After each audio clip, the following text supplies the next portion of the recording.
Data की दुनिया के आज के इस विस्तृत विश्लेषण में स्वागत है। जी। आज हमारे पास जो स्रोत है वह डेटाबेस मैनेजमेंट को समझने के लिए एक बहुत ही बेहतरीन दस्तावेज है। जी, बिल्कुल, ये एक ऐसा दस्तावेज है जो मतलब काफ़ी अहम है। हम बात कर रहे हैं the royal research guide to SQL joins की। हाँ, एग्जैक्टली और आज का हमारा जो मुख्य उद्देश्य है या मिशन कह लें, वो है डेटाबेस की दुनिया के उस तकनीकी पहलू को डिकोड करना जो अक्सर काफ़ी जटिल माना जाता है। मेरा मतलब है एसक्यूएल जॉइन्स। सही कहा। इनर, लेफ्ट, राइट और फुल जॉइन, ये नाम सुनने में जितने तकनीकी लगते हैं, वह असल में व्यावसायिक परिदृश्यों में ये उतनी ही दिलचस्प कहानियां बताते हैं। बिल्कुल। और सीखने वालों के लिए डेटा की दुनिया में अलग-अलग टेबल्स से डेटा को एक साथ जोड़ना मतलब ये एक बहुत ही अनिवार्य कौशल है। लेकिन मुझे लगता है इस प्रक्रिया की ज़रूरत को समझने के लिए हमें थोड़ा पीछे जाना होगा। हाँ, डेटाबेस के बुनियादी ढांचे की तरफ। रिलेशनल डेटाबेस का पूरा ढांचा इस बात पर निर्भर करता है कि डेटा को किस तरह से स्टोर किया जा रहा है। और यहीं पर वो कॉन्सेप्ट आता है जिसे नॉर्मलाइजेशन कहते हैं, है ना? जी, नॉर्मलाइजेशन। इस प्रक्रिया को समझने के लिए इस बुनियादी सिद्धांत पर गौर करना बहुत आवश्यक है। मतलब रिलेशनल डेटाबेस में हम सारा डेटा एक ही विशाल और अव्यवस्थित एक्सेल शीट में तो नहीं रख सकते। नहीं, वो तो बहुत ही मुश्किल हो जाएगा मैनेज करना। बिल्कुल। तो नॉर्मलाइजेशन का मुख्य उद्देश्य ही डेटा रिडंडेंसी यानी डेटा के दोहराव को खत्म करना है। इससे डेटा की अखंडता बनी रहती है। जब हम डेटा को अलग अलग टेबल्स में बांट देते हैं तो अपडेट या डिलीट करते समय विसंगतियां पैदा होने का खतरा कम हो जाता है। एग्जैक्टली। लेकिन इसका एक सीधा असर ये भी होता है कि हमारा डेटा पूरी तरह से विखंडित या फ्रैगमेंटेड हो जाता है। और यही वो बिंदु है जहां डेटा मैनेजमेंट और डेटा रिपोर्टिंग के बीच एक चुनौती खड़ी हो जाती है, क्योंकि स्टोरेज के लिहाज से तो नॉर्मलाइजेशन बहुत कुशल है। हाँ, स्टोरेज बचती है। लेकिन जब किसी बिजनेस एनालिस्ट या स्टेक होल्डर को व्यावसायिक निर्णय लेने के लिए एक पूरी तस्वीर देखनी होती है, तो वो बिखरा हुआ डेटा अपने आप में कोई पूरी कहानी नहीं बताता। सही बात है। उस विखंडित डेटा को वापस एक अर्थपूर्ण रिपोर्ट में बदलने के लिए टेबल्स के बीच संबंध स्थापित करना पड़ता है। और एसक्यूएल जॉइन्स असल में यही काम करते हैं। मतलब ये अलग-अलग टेबल्स को एक लॉजिकल ढांचे में पिरोते हैं ताकि हम मीनिंगफुल इंसाइट्स निकाल सकें। हाँ, ये सिर्फ कोई कोडिंग क्लास या सिंटैक्स रटने का हिस्सा नहीं है। ये डेटा के पीछे छिपे व्यावसायिक रुझानों को खोजने का एक बहुत ही रोमांचक तरीका है। तो इस सिद्धांत को एक ठोस उदाहरण के साथ समझना ज्यादा आसान होगा। द रॉयल रिसर्च गाइड ने इसके लिए एक बहुत ही स्पष्ट संरचना का उपयोग किया है। जी, चलिए उन टेबल्स की कल्पना करते हैं जो गाइड में दी गई हैं। इस परिदृश्य में दो अलग-अलग टेबल्स हैं। पहली टेबल है एम्प्लॉयज टेबल यानी कर्मचारियों का विवरण। और इसमें 3 मुख्य रिकॉर्ड दर्ज किए गए हैं। पहले कर्मचारी हैं जॉन डो, जिनका एम्प्लॉई आईडी 101 है। बिल्कुल, और उन्हें डिपार्टमेंट आईडी 101 असाइन किया गया है। दूसरी कर्मचारी जेन स्मिथ है। हाँ, जिनका एम्प्लॉई आईडी 102 है और उनका डिपार्टमेंट आईडी भी 102 है। और तीसरी कर्मचारी हैं एमिली डेविस, जिनका अपना आईडी 103 है और उनके सामने डिपार्टमेंट आईडी भी 103 ही दर्ज है। ठीक है, तो ये हो गई पहली टेबल।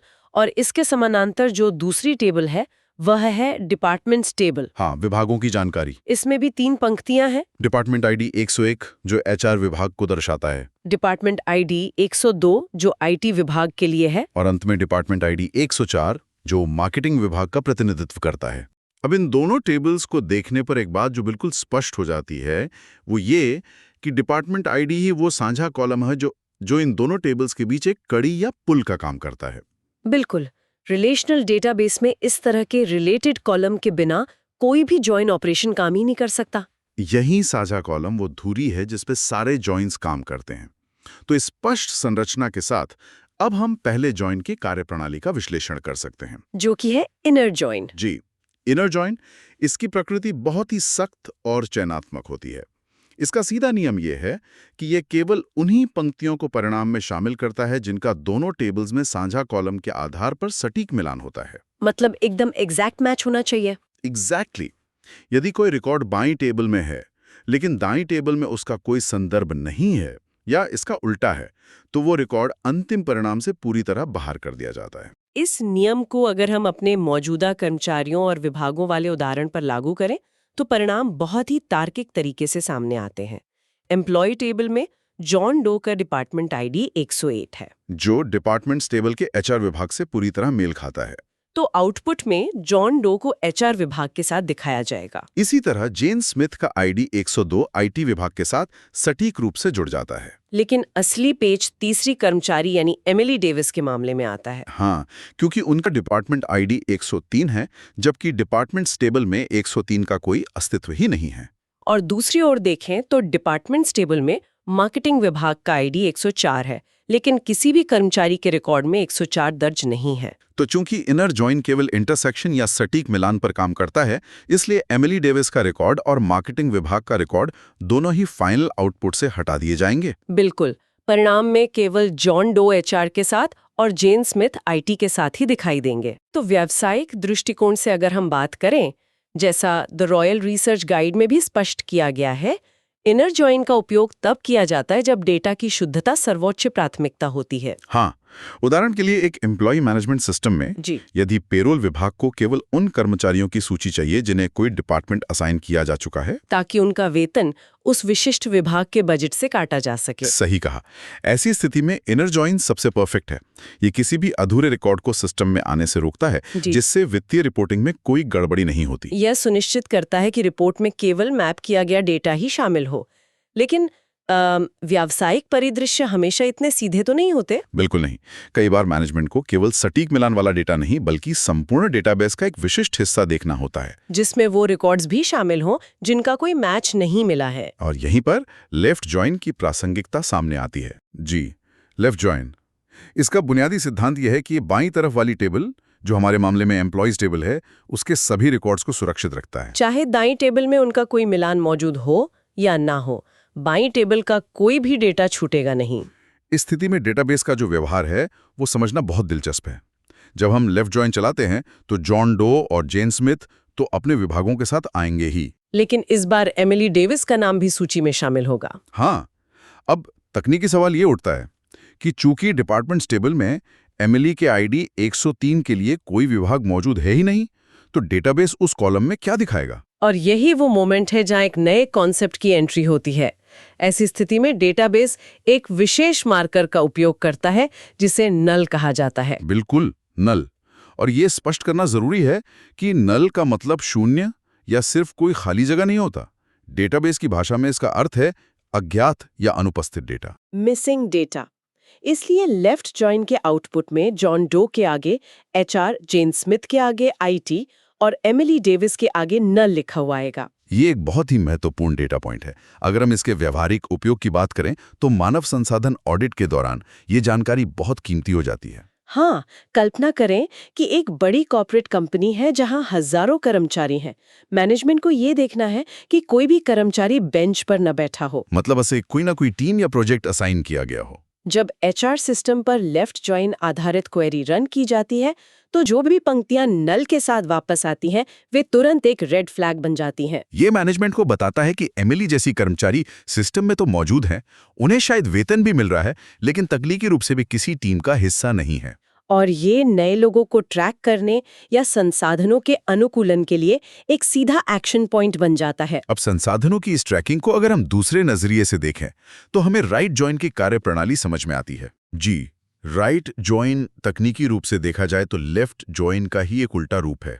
इसमें सारा फोकस दाईं टेबल पर होता है। नियम ये है कि दाईं टेबल के सभी रिकॉर्ड्स परिणाम में शामिल होंगे, भले ही बाईं टेबल में उनका कोई मिलान न हो। हमारे उदाहरण में दाईं टेबल डिपार्टमेंट्स टेबल है।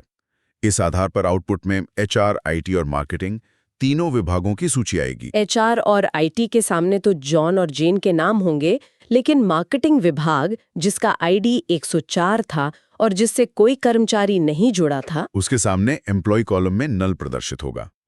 ये आउटपुट हमें बताता है कि कंपनी के पास एक ऐसा विभाग है जिसका ढांचा तो मौजूद है, लेकिन उसमें कोई काम करने वाला नहीं है। और द रॉयल रिसर्च गाइड में इस राइट जॉइन को समझाने के लिए एक बहुत ही बेहतरीन व्यावसायिक परिदृश्य दिया गया है। हाँ, गाइड इसे केवल कर्मचारियों तक सीमित नहीं रखती। हाँ, वह इसे रिटेल और इन्वेंट्री मैनेजमेंट की दुनिया में ले जाती है। बिल्कुल, मान लीजिए कि बाईं तरफ एक सेल्स टेबल है जिसमें बिक्री के रिकॉर्ड है, और दाईं तरफ एक विशाल प्रोडक्ट्स टेबल है जिसमें उत्पादों की सूची है। किसी भी रिटेल बिजनेस में ये जानना जितना महत्वपूर्ण है कि क्या बिक रहा है, उससे कहीं अधिक ये जानना होता है कि क्या बिल्कुल नहीं बिक रहा है। ये रिटेल एनालिटिक्स का एक बहुत बड़ा पहलू है। जब एक डेटा एनालिस्ट इन दोनों टेबल्स के बीच राइट जॉइन लगाता है, तो चूंकि प्रोडक्ट्स टेबल दाईं तरफ है, सिस्टम कैटलॉग में मौजूद हर एक उत्पाद को ले आएगा। जो उत्पाद बिक चुके हैं उनके सामने बाईं टेबल से बिक्री का डेटा आ जाएगा। लेकिन जो उत्पाद पिछले महीने या साल भर में एक बार भी नहीं बिके हैं, यानी सेल्स टेबल में जिनका कोई जिक्र ही नहीं है, उन उत्पादों के सामने बिक्री के आंकड़ों में नल दिखाई देगा। ये कोई मामूली बात नहीं है। ये सीधे तौर पर व्यवसाय के मुनाफे को प्रभावित करने वाली जानकारी है। जो इन्वेंट्री गोदाम में पड़ी है लेकिन बिक नहीं रही है, वो पूंजी को फंसा कर रखती है। हाँ, और राइट जॉइंट से मिलने वाली इस नल वैल्यू के आधार पर सेल्स और सप्लाई चेन मैनेजर्स ये निर्णय ले सकते हैं कि किन उत्पादों का उत्पादन रोकना है या किन पर डिस्काउंट चलाना है, या फिर वेयरहाउस का स्पेस खाली करने के लिए किन्हें लिक्विडेट करना है। इस तरह एक साधारण एसक्यूएल कमांड सीधे बिजनेस स्ट्रैटेजी को आकार देता है। बिल्कुल। अब इस विचार को आगे बढ़ाते हुए हम चौथे और अंतिम प्रकार के जॉइंट पर आते हैं, जो है फुल जॉइन। इसे अक्सर फुल आउटर जॉइन भी कहा जाता है। ये जॉइन असल में लेफ्ट और राइट जॉइन का एक तरह से महासंगम है। इसका सिद्धांत बहुत ही व्यापक है। यह सुनिश्चित करता है कि दोनों टेबल्स में से किसी का भी कोई डेटा पीछे ना छूटे। ये सटीक मिलान वाले रिकॉर्ड्स तो दिखाता ही है, साथ ही बाई और दाई टेबल के बिना मिलान वाले रिकॉर्ड्स को भी नल के साथ प्रस्तुत करता है।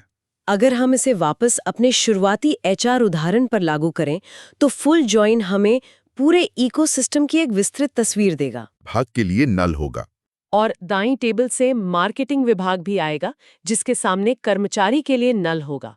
मतलब कोई भी डेटा छिप नहीं सकता। द रॉयल रिसर्च गाइड स्पष्ट करती है कि फुल जॉइन का सबसे ज्यादा इस्तेमाल व्यापक रिपोर्टिंग और ऑडिटिंग में होता है। ऑडिट की प्रक्रिया में अक्सर दो अलग-अलग प्रणालियों से प्राप्त विशाल डेटा सेट्स का मिलान करना होता है। उदाहरण के लिए, किसी फाइनेंशियल ऑडिट में एक टेबल कंपनी के इंटरनल लेजर की हो सकती है और दूसरी बैंक स्टेटमेंट की। एक ऑडिटर को ये खोजना होता है कि क्या कोई ऐसा ट्रांजैक्शन है जो बैंक में तो हुआ है लेकिन लेजर में दर्ज नहीं है, या फिर लेजर में दर्ज है लेकिन बैंक में उसका कोई अक्स नहीं है। अगर वे केवल इनर जॉइन का उपयोग करेंगे तो उन्हें सिर्फ वही ट्रांजैक्शन दिखेंगे जो दोनों जगह मौजूद हैं। और सारी गड़बड़ियां छिप जाएंगी। यहीं पर फुल जॉइन एक कारगर हथियार बन जाता है। ये ऑडिटर को एक ही ग्रिड में वो सब कुछ दिखा देता है जो मेल खाता है और जो मेल नहीं खाता है। बैंक के वो ट्रांजैक्शंस जिनके सामने लेजर में नल है और लेजर की वो एंट्रीज जिनके सामने बैंक रिकॉर्ड में नल हैं। ये सभी संभावित त्रुटियां या किसी विसंगति के संकेत हो सकते हैं, जिन्हें फुल जॉइन एक झटके में पकड़ लेता है। डेटा की सत्यनिष्ठा स्थापित करने के लिए इससे बेहतर कोई तरीका नहीं है। इन चारों जॉइंट्स का ये अध्ययन हमें बताता है कि एसक्यूएल केवल कमांड्स का सेट नहीं है। हाँ, ये व्यावसायिक समस्याओं को सुलझाने का एक मजबूत ढांचा है। इनर जॉइन सटीकता के लिए है, लेफ्ट जॉइन लापता लिंक्स खोजने के लिए है, राइट जॉइन मास्टर लिस्ट में मौजूद लेकिन अप्रयुक्त चीजों को पहचानने के लिए है, और फुल जॉइन संपूर्ण पारदर्शिता के लिए है। इन सभी परिदृश्यों को समझने के बाद the royal research guide to SQL joint से जो सबसे बड़ा निष्कर्ष निकलता है वो ये है कि असली चुनौती कमांड्स याद रखना नहीं है। असली कौशल इस बात में निहित है कि किसी विशिष्ट प्रश्न का उत्तर देने के लिए कब कौन सा जॉइन इस्तेमाल करना है। एक बेहतरीन एनालिस्ट वही है जो ये समझता है कि उसे कब फिल्टरिंग करनी है और कब विसंगतियों को उजागर करना है। डेटा एनालिटिक्स में मौजूद जानकारी उतनी ही महत्वपूर्ण है जितनी वो जानकारी जो मौजूद नहीं है। सही जॉइन डेटा के उस अदृश्य हिस्से को भी सामने ले आता है। बिल्कुल। इस पूरी चर्चा के अंत में नल वैल्यूज की प्रकृति के संदर्भ में एक बहुत ही रणनीतिक विचार उभर कर आता है। अक्सर डेटा की दुनिया में नल को केवल एक तकनीकी त्रुटि या गायब डेटा पॉइंट के रूप में देखा जाता है, जिसे हटा देना चाहिए। हाँ, लोग अक्सर उसे क्लीन करने की कोशिश करते हैं। लेकिन जैसा कि हमने फुल जॉइन और राइट जॉइन के परिदृश्यों में देखा, जब हम व्यावसायिक नजरिए से देखते हैं तो ये खाली जगहें शायद डेटाबेस की सबसे कीमती जानकारियां होती हैं। ये सोचने वाली बात है कि क्या सिस्टम में दिखाई देने वाले ये नल वास्तव में खामियां हैं, या फिर ये किसी नए व्यावसायिक अवसर की तरफ इशारा कर रहे हैं जो अभी तक किसी की नजर में नहीं आए। एक बहुत ही गहरा सवाल है। एक खाली मार्केटिंग विभाग या बिना बेके प्रोडक्ट्स सिर्फ अनाथ डेटा नहीं है, वे बाजार की बदलती गतिशीलता और सिस्टम की असल स्थिति के गवाह हैं। बिल्कुल, बस उन्हें सही दृष्टिकोण से देखने की जरूरत है। इसी विचारोत्तेजक बिंदु के साथ हम आज के इस विस्तृत विश्लेषण को यहीं विराम देते हैं। डेटा के इस सफर में हमारे साथ जुड़ने के लिए धन्यवाद।